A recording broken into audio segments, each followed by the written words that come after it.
Hello again, and welcome to the next instalment of the Hardware Asset Management video logs. I am with Rory Canavan of SAM Charter. Hello. And I'm Kylie Fowler of ITAM Intelligence. And we are here to talk to you today about probably the second most important asset management process. Wow, that is a bold statement. I'm wondering if it's the most important. It is the lost or stolen process. Yes. I don't know, important to who exactly? It's pretty important to information security. Yes. The InfoSec guys do get out the bunting for this one, I suppose. They do. Yeah.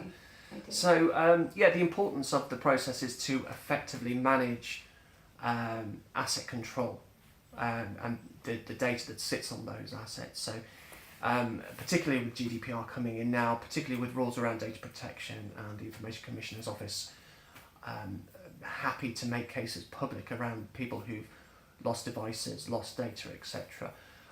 Having a ready means and mechanism by which you effectively manage those devices, not only to control or mitigate access to those devices and to the data, but to also potentially report any breach to the ICO. That needs to be sort of factored in as well.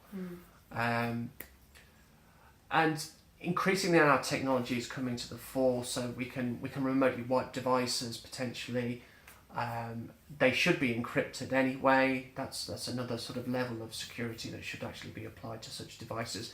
But again, taking it back to the policy side of life, actually determining whether devices have been stolen or lost, there is a difference. Obviously, if they've been stolen and it's an employee who's stolen it, then we need HR support. Back to HR. Yay! Go HR!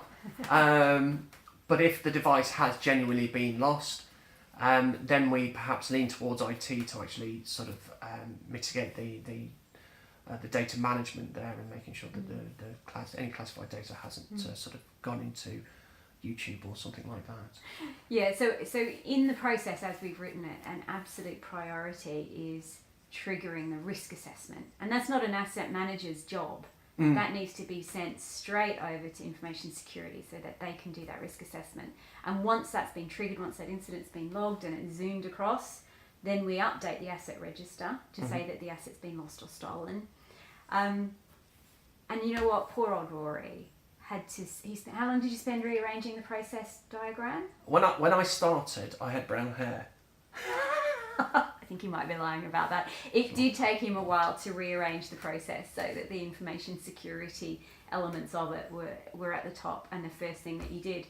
But after you've done that, there's the question around, does the individual need to get a police report? Do you need a police number? Do you need to... What do you need to cancel in terms of if it's a mobile device? Do you need to cancel the connection with the telecoms provider so the mobile device can't be used anymore, and you're not paying for an extra subscription, all that sort of thing. That needs to happen. You need to get new equipment out to the individual as well, which then means you're triggering the deployment process. And the purchase process as well, potentially. Yeah, if you need to buy a replacement. Although hopefully you would, if you're using a stock management process, you would have stock in place, and then you can just replenish it on that weekly or monthly basis or whatever. So so really this process is, these days, it's about making sure that information security is aware of the loss. The other thing is, I think people are tempted to treat theft as more important than loss, but I don't agree with that. No. I mean, if you think about data breaches that happen, it's actually often just something's been lost and it's fallen into somebody's hands who knows what to do with that and makes a big noise about it. Most thefts are petty theft, and they're just stealing the equipment to sell down the market or to, whatever. So in some ways, actually, loss is more dangerous because you don't know whose hands it's going to be falling into. Whereas if it's been stolen, unless it's been stolen for industrial espionage, the odds are it's been stolen just as a result of petty theft. So, but then it could still be sold down the market, and you have no idea who's ending up seeing your data. The other thing is, it's not so much about the data because, as Rory said, these days you can remotely wipe stuff you can also encrypt hard drives. So a really important element of that risk assessment is to confirm that the hard drive was encrypted correctly, and then that goes back to your discovery tool. That should be an attribute that your discovery tool can tell you. So the information security people are going to want to get that data about whether it's encrypted or not. Don't trust that it's encrypted, because encryption does go wrong sometimes. So then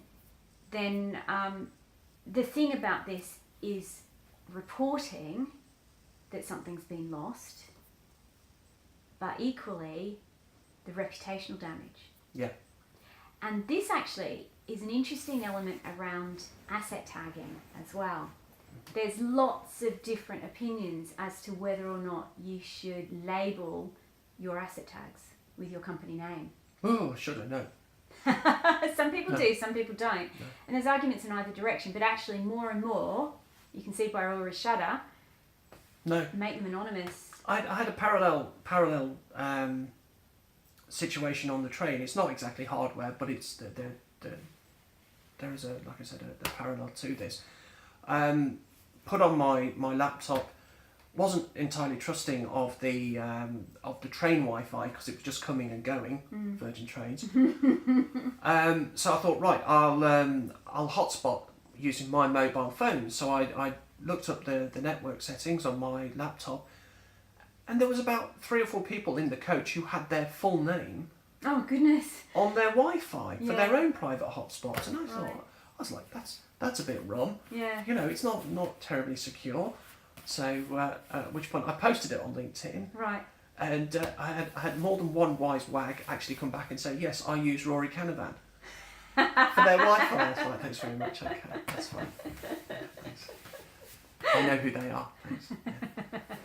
So, but yeah, you're absolutely right. I mean, it happened to a few years ago to Nationwide. Somebody had an unencrypted laptop and lost, I think, the entire customer database on the Yeah. laptop. What a nightmare. So, and interestingly, it wasn't the ICO that actually fined them for that. It was Behold the cat.